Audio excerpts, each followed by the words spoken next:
One is a young man just breaking into faith-based films after a previous life in theater, dance, and modeling. The other is a seasoned actor and acting coach, well known among faith-based filmmakers.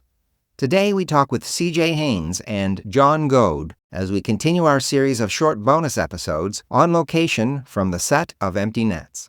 This is the Faith and Family Filmmakers Podcast, helping filmmakers who share a Christian worldview stay in touch, informed, and inspired. Quiet on set. Rolling. Today's host is Jeffrey Witt. Hey, this is Geoff with the Faith and Family Filmmakers Podcast on the set of Empty Nets. And today we're talking with actors CJ Haynes and John Goad. Hey guys, how are you? Hey Geoff. Doing well. Cool. Well, we've got maybe two different ends of the spectrum in one way. CJ is experienced in theater, dance, musical theater, but at one point left all of that behind and is recently getting back into acting for the Lord. John is well known in the faith-based film industry and in fact is an instructor and acting coach. We have a wide variety of people on this set. It's really worked out well. CJ, tell us a little bit about your history. What led you to where you are today? Yes, so in regards to theater, in regards to acting, I think just as a little kid, watching people portray a story from television, I felt like more than anything, I was just enamored with that art style. Mm-hmm.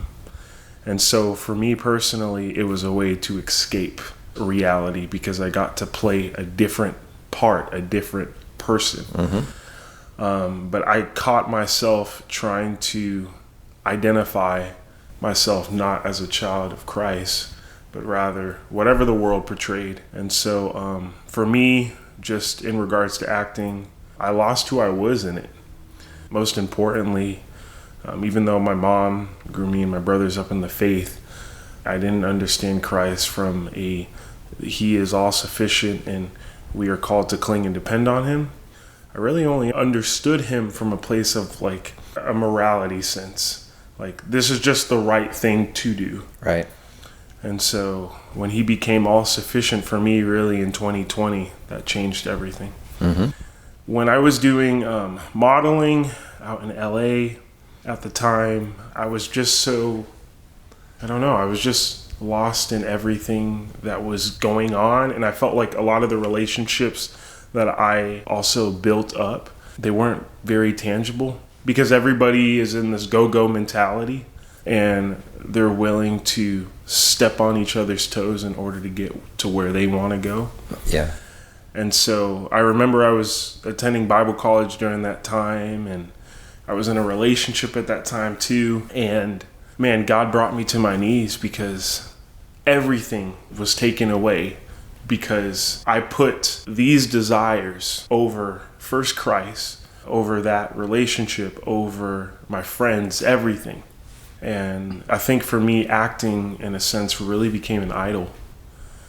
And so in 2020, around February 2nd, just rededicated my life to the Lord. And there was a verse in the book of Hosea 12:6 says, "So you, by the help of God, return, observe mercy and justice, and wait on me continually." And it just wrecked me because it helped me understand that even though, yes, I'm a sinner and I've messed up, I could not come to the Lord in my own strength. Yeah. I needed His enablement to aid me in coming to Him.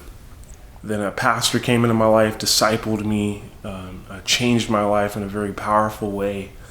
And there was a time like I was just struggling personally, and I was just like, how am I going to sort of rectify my own life or change who I am?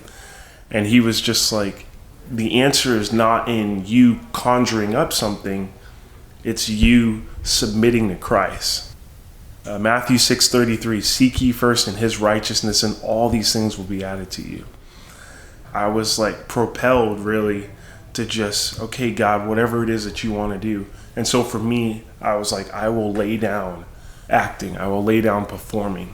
Did theater, as you had said, for about 5-6 years. Cole House Walker Jr. Was The Wizard and the Wizard of Oz.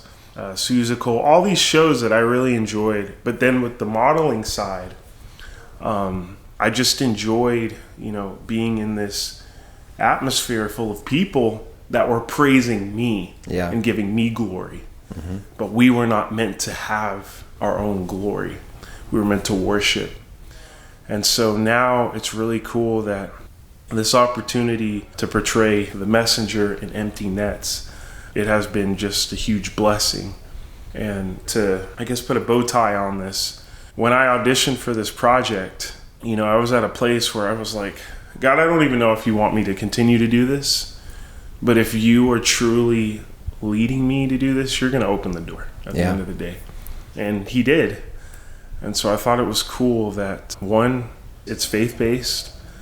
Two, it has a real story that, people will end up finding out more of what it entails as they get to watch it in the future. Yeah. But more than anything, it's just been a real pleasure to work with like-minded believers and just be encouraged in your faith as well as, just portraying it. So. Yeah, I know from talking with you that it's been quite exciting for you to have this opportunity to use your acting skills, but use them in a way that is glorifying God, and that you'd like to do a lot more. So we'll be keeping an eye on you, and I hope we get to play a part in something together.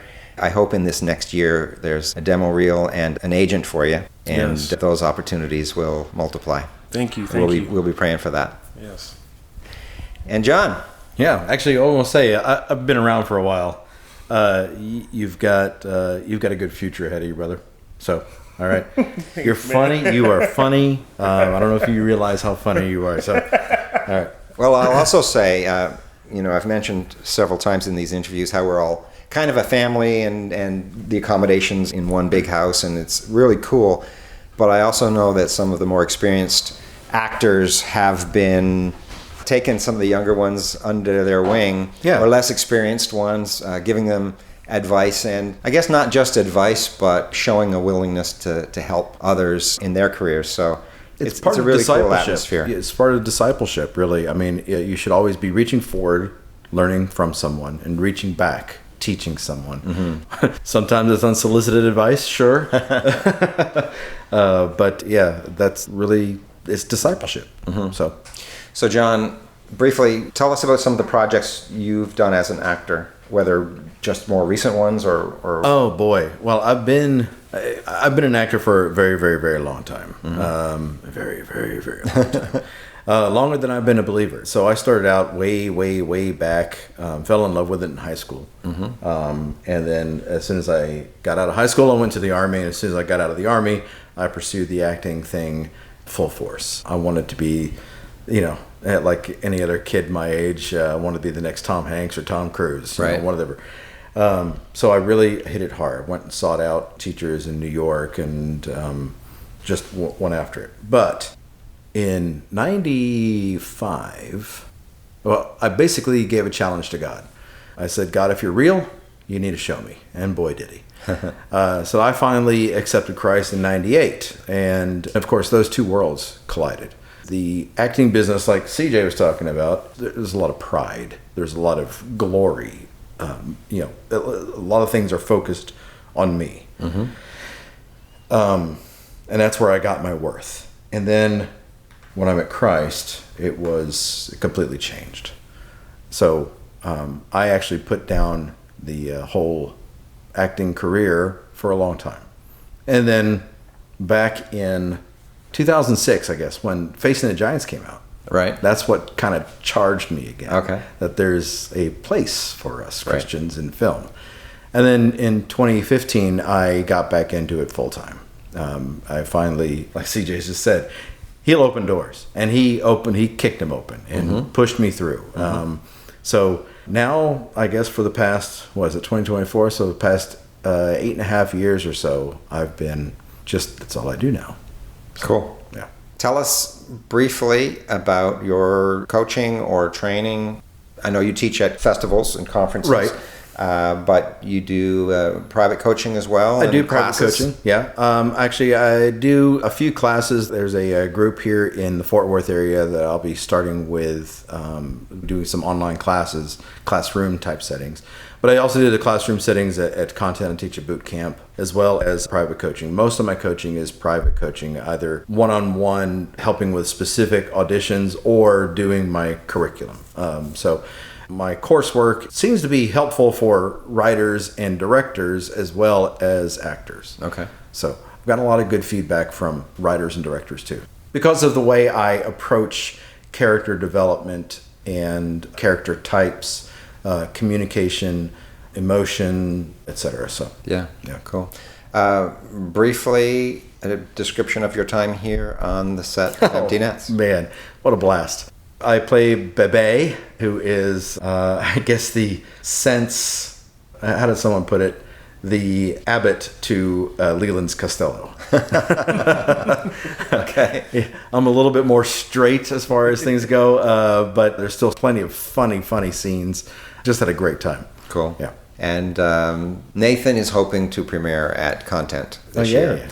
And I know you mentioned whether, since we started the interview or before, that you're teaching at Content again this year. Jacqueline and I will be here. She's teaching a workshop, a screenwriting workshop.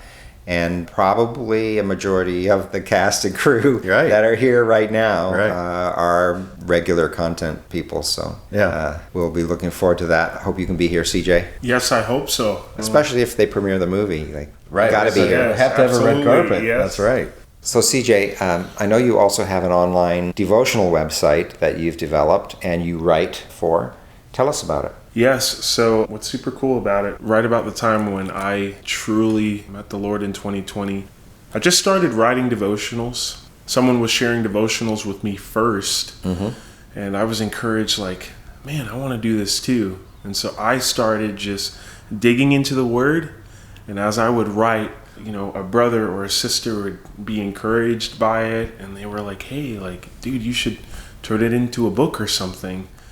Well, what's cool is when I started working at a church for a time, there was a portion of time that I was in the, creative department, and so I was working on websites. Right. And so exhort1.com was birthed from there. The heart of it is just Hebrews 3:13, but exhort one another daily while it is called today, lest any of you be hardened through the deceitfulness of sin. And so when a brother or a sister is down, we're called to extend a hand, extend an arm, continue to pray, continue to exhort. And so that's the heart of it. And it's not just my ministry, it's my wife and mine's ministry that we're going to do together. Nice. So it's exhort one, spelled O-N-E? Yeah, exhort one, exhort1.com. .com, yes. And we'll put a link in the show notes as well. Sounds like a plan. Cool.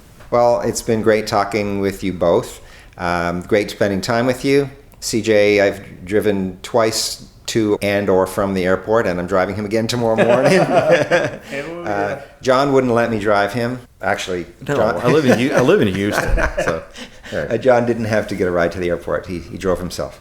But it's been fun. Good to meet you. Look forward to times again when we can be together. Yes. God bless you. Thank you, Geoff.